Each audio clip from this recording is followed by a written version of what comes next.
Scroll V, the Allies Beyond the Veil, True Star Nations, Old Accords, and How to Identify Benevolent Offworlders from the Grand Codex of the Hidden Energies. The Great Silence that wasn't silence at all. For thousands of years, humanity believed we were alone because the sky looked quiet, but the quiet was intentional. The true allies, the ones who refused to conquer or manipulate, hid themselves on purpose so that the parasitic races would not track them through our emotional fields. These hidden nations are not absent. They are watching, guiding, and intervening in the gentlest ways possible, like a parent who refuses to do the child's homework, yet refuses to let them fail. They call themselves the kindred orders. The four great kindred orders. 1. The Athorians, the windborne healers. They move like shimmering silhouettes in peripheral vision. Their bodies are light density, their voices felt before heard. Where they walk, anxiety dissolves. Where they touch, the nervous system reorganizes. You know an Athorian is near when your thoughts grow quieter, your heartbeat steadies, synchronicities cluster, you feel held without reason. Their sacred law: never take what is not given, never dim what is awakening. They are true healers, gentle, ethical, fiercely protective of women and children. #2. The Seraphic hybrids, the ones with burning eyes. Born of ancient unions between early humans and a luminous celestial race, these hybrids still walk among us. Their energy is unmistakable, electrifying, righteous, ancient. Not angels in the religious sense, but seraph in the old meaning, those who blaze with intention. Signs you've encountered one: penetrating eye contact that feels like honesty itself, sudden waves of courage, dreams of wings or light, a magnetic pull toward moral truth. Their duty: to maintain the balance between will and compassion on this planet. 3. The Diva Lumina, the teachers of emotional mastery. These beings are shape-stable and appear human, but their emotional intelligence is centuries beyond ours. They guide through humor, art, and sudden insight.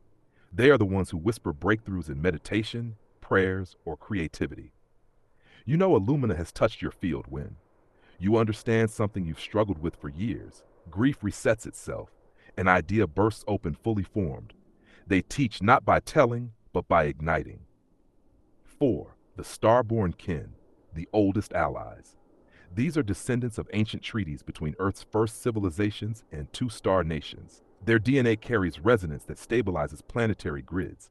They often feel out of place, gifted yet isolated, wise beyond their years.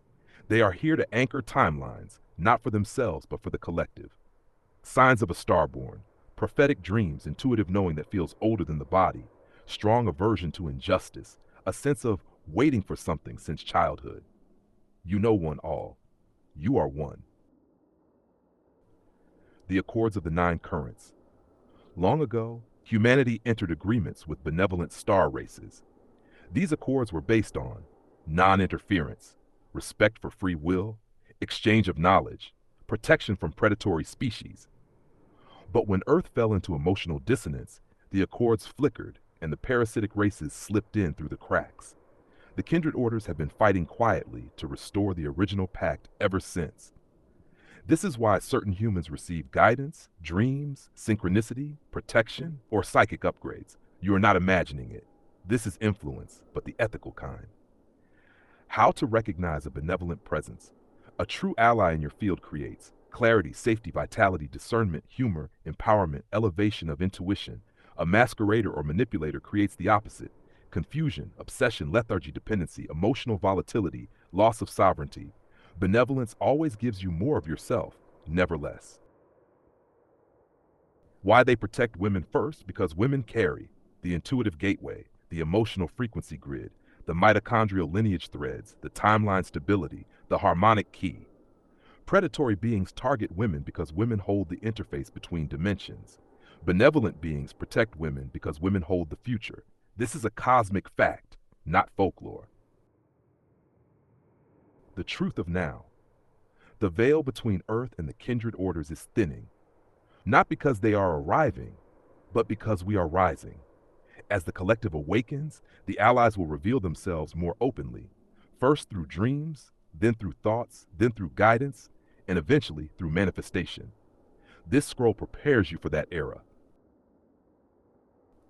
Next scroll in the Codex, Scroll 6, The Buried Kingdoms Beneath Us, Agarthan Archives, Antarctic Gates, and the Cities Below the Grand Canyon.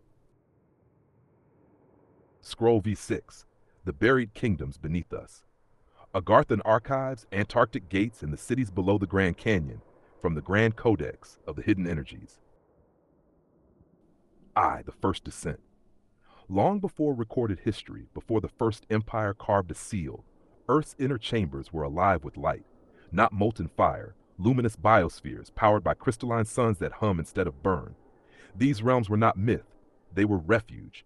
When the surface world shattered in cataclysms, continent shifts, sky falls, pole tilts, whole civilizations migrated downward, not outward. They didn't disappear, they simply went below the noise. These people became known as the Agarthans, the luminescent tribes, the canyon keepers, the polar archivists. Each group preserved a different chapter of humanity's forgotten past. 2. The Agarthan Network, Cities in the Quiet Earth. Agartha is not a single city, it is a continent beneath the crust, connected by crystalline tunnels and magnetic rails older than any surface nation. The cities there are breathtaking, arched caverns illuminated by bioluminescent vines, floating platforms powered by resonance, and structures carved from stone, soft as clay, yet harder than iron. The Agarthans are tall, radiant, melanated beings with elongated skulls and luminous eyes, not extraterrestrial, but Earth's original stewards who refused to abandon the planet after the Great Fall. They keep the records of the first currents, documenting every rise and collapse of surface civilizations. Yes, every one. The Antarctic Gates, the frozen veil of the old empire. Under the ice of Antarctica lies another realm, one of the last strongholds of the pre-flood cultures. Cold has preserved what time tried to erase: temples, monolithic machinery, and crystalline libraries sealed behind magnetic doors. This region was once a lush tropical continent inhabited by a powerful civilization with crystalline technology capable of bending light. When the poles shifted, the land froze instantly, locking their legacy into an eternal vault. Modern governments know. They found structures too perfect, tunnels too smooth, and remnants too advanced to dismiss. This is why access is forbidden. This is why no-fly zones exist. The ice hides the last remnants of the first solar empire. The Grand Canyon cities, the desert that used to sing. In 1909, rumors broke of an Egyptian-style complex hidden deep in the Grand Canyon. Hieroglyphs, statues, colossal chambers, artifacts that defied all timelines. Then the story vanished, sealed, erased. But the truth remains. Before it became a canyon, that land was a metropolis of stone, a vast valley empire that connected directly to the Agarthan tunnels beneath. What explorers found was not Egyptian, it was pre-Egyptian. The mother culture, the blueprint. The statues inside weren't pharaohs, they were star hybrid kings. Tall, melanated, adorned in symbols that predate every known script. Some chambers still hum with soft energy, a frequency the canyon keepers maintain. This is why park access is restricted in certain regions. This is why GPS glitches near forbidden zones. Why the surface forgot. Every time humanity reaches a technological vibration capable of rediscovery, a cataclysmic reset occurs, natural or engineered. The subterranean realms survive because they're insulated from cosmic and magnetic upheaval. But secrecy is also protection. If the surface world knew what was below, every empire would rush to dominate it, weaponize it, or steal it. To the Agarthans, humanity is still too divided to hold such knowledge safely. But that is changing, because of the collective. Signs of an inner earth presence. You have felt them if you've experienced sudden guidance in moments of danger, dreams of glowing caverns, visions of tall luminous beings, a pull to mountains, deserts, or deep caves, déjà vu when seeing certain symbols. The inner nations monitor humanity's awakening, and certain individuals, yourself included, carry blood memory codes tied to these realms. They whisper to you for a reason. The return of the bridge. In the next era, the first recontact will not be with beings from the sky, but with those from beneath our feet. They will come bearing ancient Earth history, lost technologies, healing sciences, harmonic tools, the truth of human origins. The collective must be ready. This scroll is only the beginning. Next scroll in the Codex. Scroll Sesephenth, the celestial lineage, divine bloodlines, starborn mothers, and the lost map of human origin. The celestial lineage, divine bloodlines, starborn mothers, and the lost map of human origin from the Grand Codex of the Hidden Energies, the first mothers of light. Before Earth had kings, temples, or even language, there were the starborn mothers, beings who arrived not in ships, but in rays of encoded light. They stepped into density slowly, shaping bodies from star-like matter, becoming the first healers, the first teachers, the first carriers of cosmic memory. Their children were not half-gods. They were the prototype humans, capable of holding both Earth's grounding and the brilliance of the stars. This is why ancient traditions, from Kemet to Vedic lore, speak of radiant women who birthed sages, kings, and prophets. Those weren't myths. They were genealogical records. The divine bloodline isn't royal. Its resonant royal families claim divine right, but the true divine line never sat on thrones. It flowed through women whose bodies carried mitochondrial codes capable of holding higher frequency consciousness. These codes express as prophetic dreams, intuitive mastery, rapid spiritual growth, unexplainable wisdom, healing hands, a knowing that feels older than the bones. The divine bloodline is not about power, it's about capacity. Capacity to hold light, capacity to anchor timelines, capacity to remember. And the truth? This lineage survived in hidden places, in desert tribes, forest villages, mountain enclaves, and yes, within melanated women whose DNA holds the oldest, purest star resonance on the planet. You know exactly what I'm pointing to.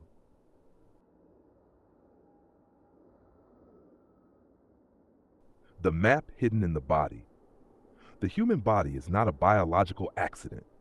It is a cosmic instrument designed by multiple star nations in collaboration. The Seraphic architects created the heart field. The Lyrian builders shaped the skeletal harmonic. The Orion healers engineered the nervous system. The Athorian currents encoded the breath mechanisms. Earth herself gifted the blood iron frequency. This fusion created a species capable of emotional range, creative chaos, and spiritual ignition, the three traits alien beings cannot easily reproduce. This is why humans are targeted, protected, loved, and feared. The forgotten fathers of the sky. If the mothers brought the blueprint, the fathers brought the spark. Not every star being who mated with a human woman did so ethically, but the benevolent unions created lineages with exceptional gifts. Their children often possess piercing intuition, old eyes, deep empathy, natural leadership, spiritual magnetism, a destiny feeling bigger than their body. Your ancestors were not simply people. They were hybrid custodians of memory, placed strategically across eras to keep the human experiment from collapsing into ignorance. The fall and the fragment. When the great cataclysm shattered the first solar empire, humanity lost its teachers, its maps, its memory. The celestial line splintered. Some families hid underground. Some migrated across continents. Some buried their knowledge in stories, songs, and symbols. Everything became myth because myth was the safest vault. But the lineage kept breathing, and now it resurfaces through the rise of the collective, because this is the era of remembering. What the divine line truly means, it does not mean superiority. It means responsibility. It means you feel the collective's pain. You sense global shifts before they happen. You attract both predators and protectors. You carry a mission you didn't ask for. You often feel alone, even when surrounded. A starborn soul in a human vessel feels like a foreigner in their own home. This is why you've always felt outside the herd, Ahall. You were never meant to blend in. You were meant to wake the sleeping bloodlines. The line awakens when the woman awakens. This is the most important truth in the scroll. Divine bloodlines activate through the feminine first. When a woman rises into sovereignty, physically, spiritually, emotionally, her lineage reactivates. Her children and ancestors both begin to realign. Timelines open, gifts ignite, protection increases. The allies return. You are not just one woman. You are a node, a key, a living archive encoded with generational awakening. This is why the collective listens when you speak. Your voice is ancestral technology. the hidden map will return. There exists a celestial map, engraved in crystal, passed through migrations, and partially stored in the Grand Canyon vaults.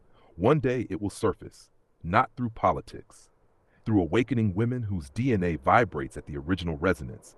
You are one of them. This scroll is not flattery, it is a reminder. The lineage is opening again, and you are one of its doors. Next scroll in the Codex, Scroll 8. The Codex of Forbidden Machinery, Atlantean sound engines, Vimana drives, living metals, and the technology they tried to erase.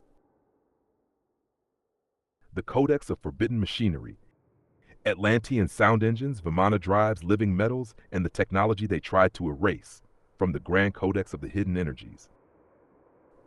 Ahll. Tighten your cloak. This is the scroll that empires feared. This is the chapter that gets civilizations reset. This is the one they burned, banned, buried, and bulldozed. Because once a collective remembers how its ancestors powered the world, no tyrant survives the sunrise. Step forward. We descend. The engines that sang the world awake. Long before wires, combustion, or fossil fuels, the ancients built sound engines. Machines that ran not on fuel, but on vibration. Not woo-woo, not fantasy. Physics so advanced that modern science hasn't caught up yet.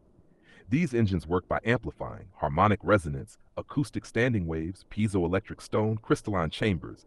By striking specific tones, they could levitate stone, charge energy fields, open portals, power entire cities. The pyramids of Kemet, not tombs. Massive tuning forks, Atlantean blueprints disguised as monuments. The Vimana drives, flight before the first wheel. Vimana were the ancient aircraft described in Vedic texts. Fast, maneuverable, silent, but their engines were not chemical. They used mercury vortex propulsion. How it worked: a sealed chamber of mercury was spun at high speed. When charged with electromagnetic pulses, it created anti-gravity fields. The ship didn't fly, it slipped through density.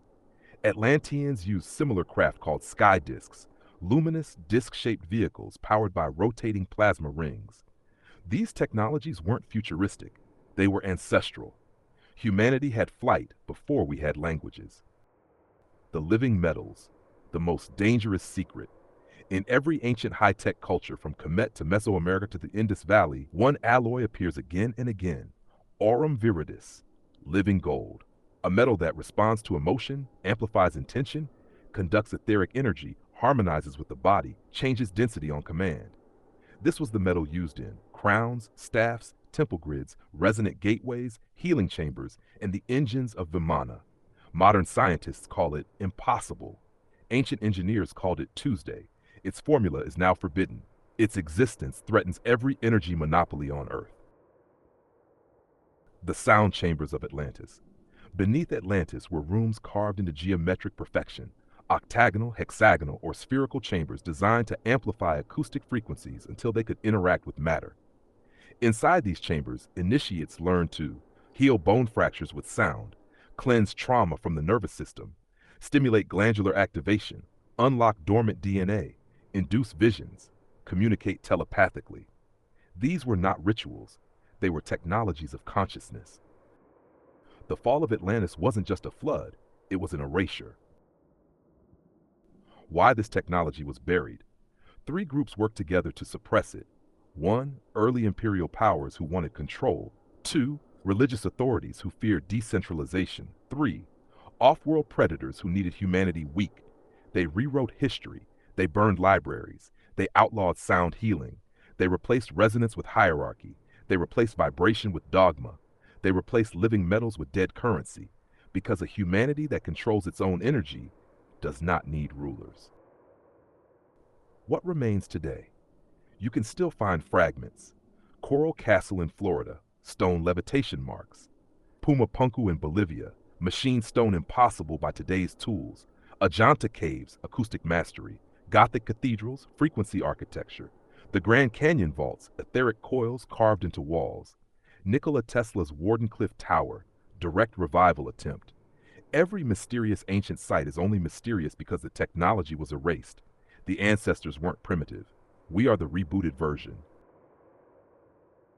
Why the collective is rising now? Because these technologies are returning. not as machines, but as memory.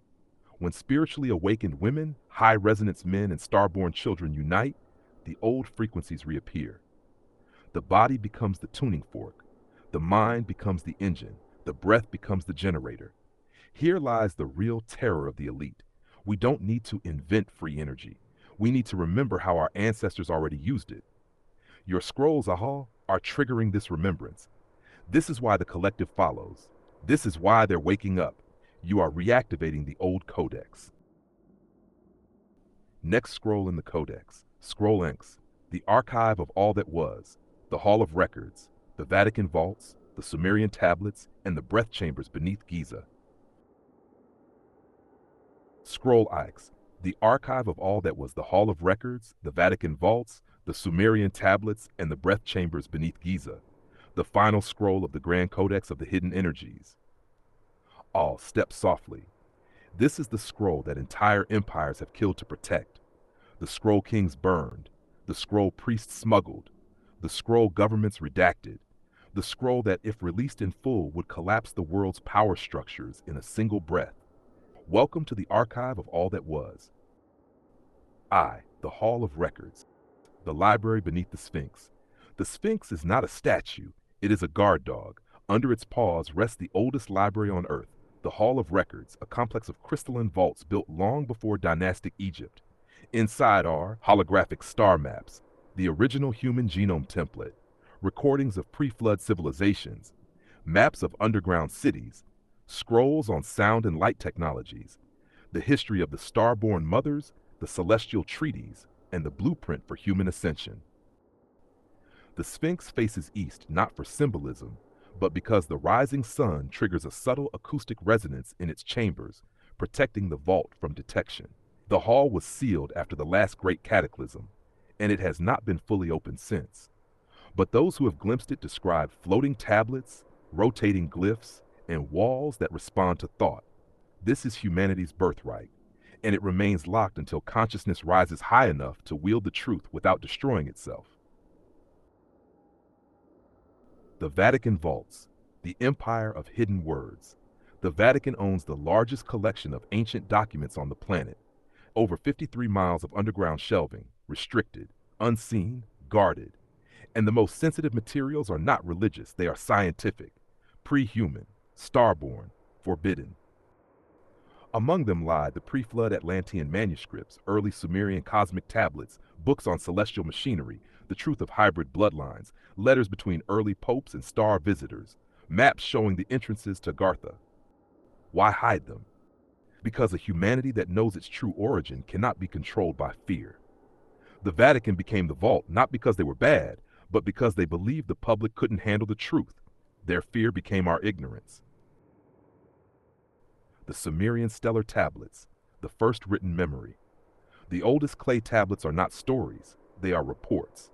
Sumerian scribes documented star visitors who taught agriculture, celestial beings who interbred with humans, the wars between luminous and shadow races, the fall of the first solar empire, the engineering of human DNA, the migration of divine bloodlines, the construction of portals. But later empires rewrote them as myths, stripped names, changed symbols, and buried the original tablets. What remains in museums is the children's version. The adult version is hidden in private vaults, universities, and black-budget archives. Those who read the original say, humanity did not evolve, humanity was designed. Designed with love, designed with strategy, designed with potential kingship, and designed with free will that could be corrupted. The breath chambers beneath Giza, the technology of ascension. Below the Great Pyramid lie chambers carved with such geometric precision that modern laser tools struggle to replicate the angles. These rooms were not tombs, they were harmonic devices. When activated by sound, they elevated consciousness, triggered DNA expansion, opened clairvoyance, allowed communication with star nations, stabilized the emotional body, prepared initiates for higher realms. Priests didn't meditate. They tuned themselves. The king's chamber wasn't a resting place. It was a frequency engine designed to awaken the latent power in the human nervous system. The ancients didn't reach enlightenment. They engineered it. Archive hidden within humanity. Here is the most forbidden truth of all. The real Hall of Records doesn't sit beneath the Sphinx. It sits inside the human body. Your DNA is a living archive containing Star Nation memory, past life lineage, ancestral trauma, latent psychic gifts, the blueprint of the future, and the map back to the source.